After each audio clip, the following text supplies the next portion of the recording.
զինվորական արմատները, ռազմական դաստիարակությունը, հայրենասիրության հիմքը Մոնթե Մելքոնյանի անվան ռազմամարզական վարժարանն է։ Վարժարանը ավարտելուց հետո որոշումս հստակ էր՝ ուսումը շարունակել Վազգեն Սարգսյանի անվան ռազմական ակադեմիայում։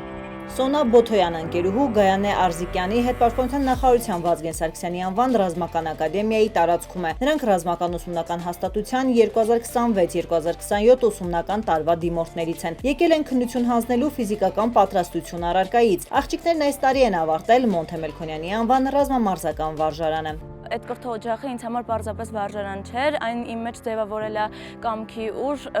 բնավորություն եւ այս գործի հանդեպ գիտակցումը։ Հիմա այդ նույն հպարտությամբ ընդունվում եմ Վազգեն Սարգսյանի անվան ռազմական ակադեմիա, ուզում եմ արժանի լինել հայրենիքի սպայի կոչմանը, ինչպես եւ արժանացա Մոնթեականի կոչմանը։ Վարժանին շատ բան է տվել եւ վստահ եմ ակադեմիան նույնը կտա եւ հետագայում կարող եմ դառնալ հայրենիքի լավագույն հրամանատար։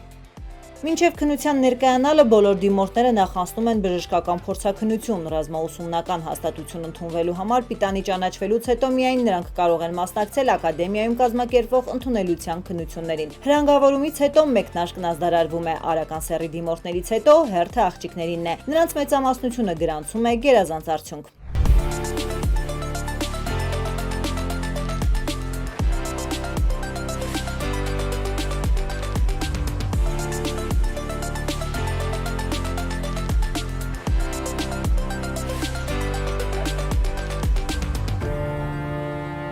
Զինվորական գործի հանդեպ սերս դեռ մանկուց էր,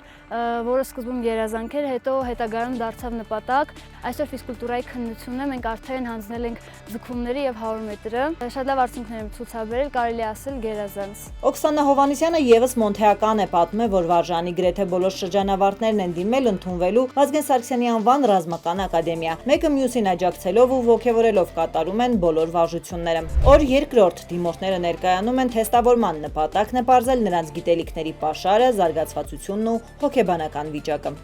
Ընդունելության քննությունների ավարտից հետո բնականաբար տեղի կունենա մանդատային հանձնաժողովի նիստ,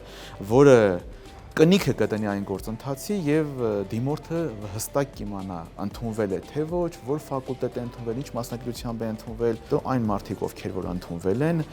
մասնակցելու են երիտասարդ մարտիկի պատրաստության դասընթացին։ Այս դասընթացի արդյունքում կուրսանտները կոփվում են, ձևավորում զինվորականին վայել կեցվածք։ Այս փուլը հաղթահարելուց հետո միայն նրանք տալիս են զինվորական երթում ու մեկնում երկօրյա արձակուրդ։ Իսկ սեպտեմբերի 1-ից ընդգրկվում ակադեմիայի ուսումնական գործընթացներին։ Իրազեկում է գնդապետ Մարտիրոսյանն ու նշում՝ համառ պայքար է լինելու։ Ակադեմիա ընդունվել ցանկացողների թիվն այս տարի աննախադեպ է։ Լինում են դեպքեր, երբ որ զինծառայողը որոշում է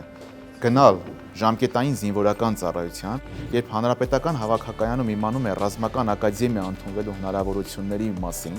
միանգամից փոխում է որոշումը եւ դիմում է ներկայացնում ցանկանալով ընդունվել ռազմական ակադեմիա։ Անվճար բարձրագույն ռազմական կրթություն, կենցաղային գերազանց պայմաններ, ուսումը արտերկրում շարունակելու հնարավորություն, ամսական մինչև 175,000 դրամ կրթաթոշակ ու բժշկական ապահովագրություն։ Ահա այն առավելությունների մի մասը, որի համար դիմորդները նախընտրում են Վազգեն Սարգսյանի անվան ռազմական ակադեմիան։ Սա դեռ ամենը չէ, շրջանավարտ կուրսանտները ստանում են 3 սենյականոց բնակարան ձեռք բերելու հնարավորություն։ Նաև ավարտական քննությունների արդյունքներով համարվում են ատեստավորված։ Սա ենթադրում է, որ սպայի ուսադիր կրելուց հետո 21-22 տարեկան տղաներն ու աղջիկները կարող են ստանալ մինչև 750,000 դրամ աշխատավարձ։